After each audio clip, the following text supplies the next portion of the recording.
What up, squad? D20 here, and today I gotta talk about a new game that's been really grabbing my attention. As you may or may not know, I used to be a big Apex Legends degenerate, but I've been clean for over a month. Hasn't been easy. It's been harder than I thought, but I may have found a good way to scratch the itch here with a game called Outpost Infinity Siege. So, I was a little hesitant, saw it on the Steam store, it's about 25 bucks. The reviews were not great, and the majority of the negative reviews were saying it was an incomplete game. Should have been early access. The campaign ends abruptly, apparently, with just a message saying more content coming. Not a good look for, a game to be launched unfinished, but, that's nothing new either, unfortunately. AAA titles push day one patches and incomplete shit and carve out content with the season pass. So for 25 bucks, I can't really turn my nose up too much as a consumer in this video game market. However, what Outpost Infinity Siege does deliver on is a very satisfying gameplay loop.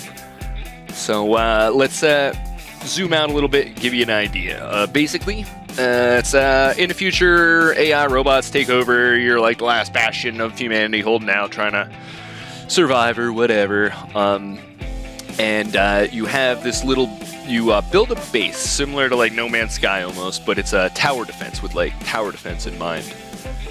And you'll go to an area, your little base will like fly in and land, then you go out, loot resources, kind of like it's Tarkov.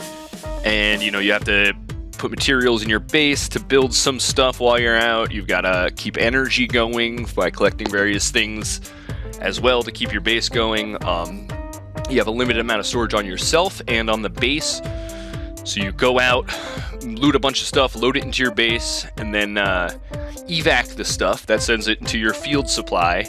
And then once you do that a couple of times, you're out on the map in an area, you do a couple scavenges, you can decide to fully evac, and then that puts you into a big, 4 or 5 minute final showdown. It's going to send a whole bunch of enemies after you, and you got to hold out to get your stuff out, and or you can just try to wipe them all out. You get a little extra bonuses if you wipe out all the enemies as opposed to just surviving and evacing. But what a incredible combination of vibes this game has going on. First of all, it's a first-person shooter with good graphics. It's got sliding. It's no Apex, no Titanfall, but it's not sloppy. It's not bad either. The guns are satisfying to shoot, though right now I haven't really unlocked a lot. Variety, isn't huge, but there are modifiers, weapon adjustments and little modifiers you can put on there as well, which is fun for variety. The gameplay loop looks something like this. You got your main base, which is what you see in this screen here, where you can edit your outpost. Your outpost is the thing that comes with you on the missions that I'm building here. So I may use those terms interchangeably, but the base that you customize is your outpost, and then you have the home base as well. You can check your character, rearrange your inventory, go to the shop, buy stuff, research stuff. It's basically like your little hub of operations in between. They call them tours. A tour is when you take your base and you go out to get some stuff and then extract. That's a tour. So in between tours, the base is a good little bit of variety and creativity. Like, these shooting games have a problem with repetition sometimes.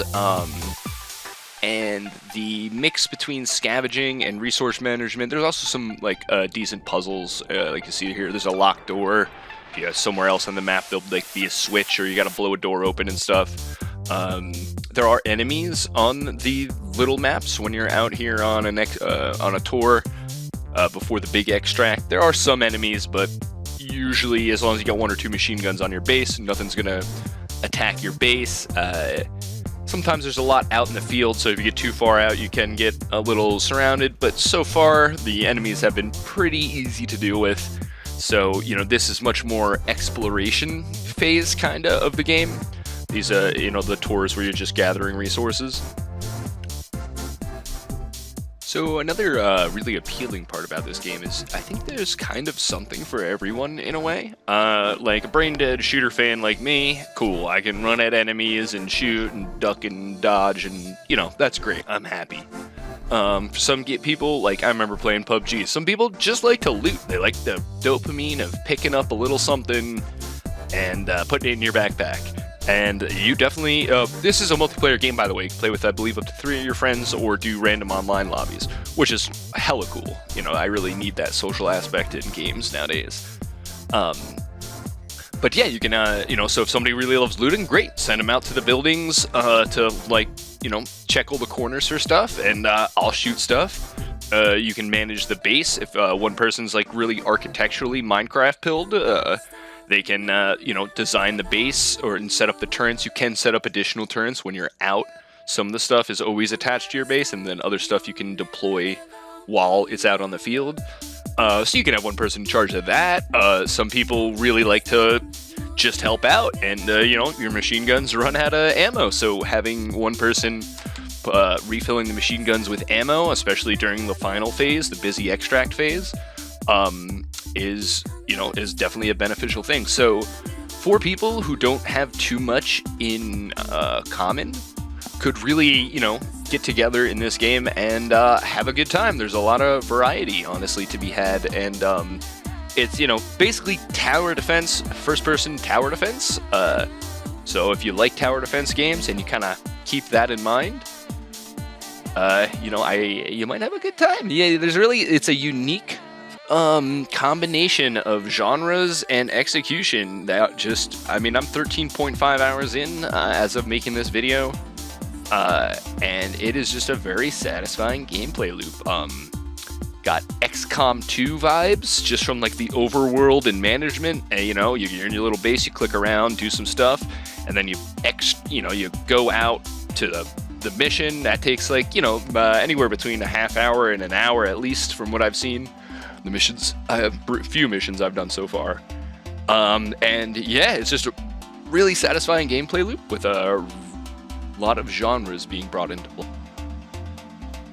And just to be totally fair and balanced here, I will say it is a little rough around the edges. Graphically, it did look great. The footage here isn't great. I forgot to change a couple settings. Oh well, you get the idea.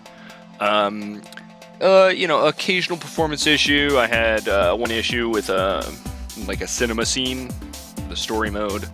A guy was bugging out. It was kind of funny. Didn't record that though. A couple small errors. No crashes, honestly. The sound design is overall pretty good. Voice acting is, a point above passable. The guns sound good. The big guns, the machine guns sound pretty good too. And yeah, honestly, the game's a lot prettier than I expected, and I've been wanting to give my graphics card something to chew on. That wasn't Apex or World War Z. Lol. Also, I will say that I'm still fairly early in for being 13.5 hours in, but game does seem to ramp up in difficulty a little bit. Maybe I didn't quite have a handle on some things the first time around, but without spoilers, I got to a certain mission, and I basically spent an hour in the overworld, looting the stuff up, and then wiped on the extract 2 games in a row. So that's 2.5, 3 hours, maybe a little less, of gaming. I thought I had all this good shit loaded into my thing and I was going to get extracted, but I blew it at the last second. And that was all for nothing. So, that gambling, I guess, putting your assets on the line, that was always very intriguing to me about something like Tarkov. That is very much present in this game. The risk reward is do I want to bring my best gun and my best gear on this super hard mission so I have the best chance? Or do I maybe want to, put on some beater gear, run the mission, see how good or bad I do, and then run it again with the better, equipment if I need it, so you don't risk losing it all. I had some good shit. I was blue and green all the way up, some legendary attachments, and I overestimated what I needed to do on the extract and lost all that shit. My game has like, so that was my first wipe ever on that same boss. Then I tried that same one again, wiped again, lost the rest of like my second tier gear, and then I've basically just been running the easier missions before that to try to get up some inventory, build up my base, get some new weapons and attachments and better gear again to, you know, take a crack at the big boss again. But you know, I don't mind a challenge, honestly. As long as it doesn't feel cheap, and it didn't feel cheap, I feel like I definitely misplayed and was missing some stuff in that fight. So it's an exciting challenge, and yeah, I mean, I honestly, I'm here for it. So yeah, I think that pretty much touches on all the important factors here of Outpost Infinity Siege. Is that what it's called? I you know, it's funny. Usually I know the name of a game when I'm playing it. I just read the description for this. I'm like, this kind of sounds awesome, and I played it for most of that 13 hours, kind of forgetting the name of it. So it was very like immersive experience in that way, I guess. But yeah, I hope to see y'all out there in the outposts. Oh, there is a horde mode and several other like team-based modes that take place outside of the campaign. Although I have not played the multiplayer yet, I believe when you play with your friends, you all get the resources. Like, one person is the host, so you're using their base or whatever, but everybody gets to take the resources. Don't quote me on that, I'm not exactly sure yet. But that, again, really makes to the playing with your friends angle really a lot of fun, because if you guys wipe, you all don't get the gear, but if you make it, you all get the gear. So there's a sense of teamwork that can happen here between all the different dynamics going on in-game. That I think can really be a lot of fun. I'm enjoying it. I hope you do too. I hope you enjoyed this video. Please leave me some comments in the comment section on how I can improve or what kind of content you'd like to see. I know this video is a little rough around the edges, trying to bang it out here so I can go for a walk on this beautiful Thursday afternoon.